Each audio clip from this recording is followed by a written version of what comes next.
j'ai la fonction au niveau de l'organisation d'accueillir les pilotes. J'ai un endroit spécifique sur le bord du terrain qui s'appelle depuis maintenant quelques années la cabane à Manu, où on a du café, des boissons, on a un moment de repos quand ils veulent fumer une cigarette, parce qu'on n'a pas le droit de fumer sur le terrain. Ils doivent sortir du terrain, donc ils viennent sur ma petite terrasse. Le vrai VIP, c'est plutôt de chez moi en fait, j'ai l'impression, parce qu'on rencontre aussi bien les pilotes que les passagers, que les membres du comité. C'est un endroit sympa à vivre, j'en suis très heureux.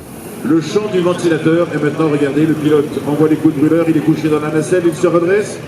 Et tu te souviens de la première fois, le premier jour où tu es venu ici, que tu as pris un micro et tu as dû parler pour finalement faire vivre un petit peu cette manifestation?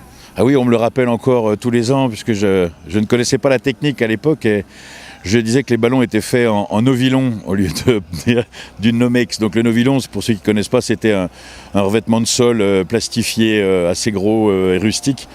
Et donc depuis, il m'embêtait comme ça en m'appelant Monsieur Novilon. Mais c'est passé avec le temps. J'aurais peut-être pas dû le dire, parce que ceux qui l'écoutent vont s'en rappeler à nouveau.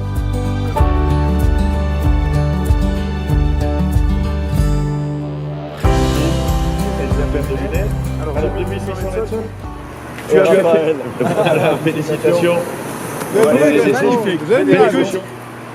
J'ai fait pas mal de choses jusqu'à maintenant dans ma vie, mais ça, je pense que c'est quand même une des choses les plus impressionnantes. Tu n'avais jamais sauté? J'avais jamais sauté depuis un ballon.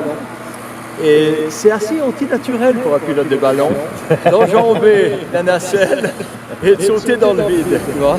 C'est une histoire d'amour? D'amitié. L'amour, c'est plus fort que ça. Non, mais c'est vraiment une histoire d'amitié.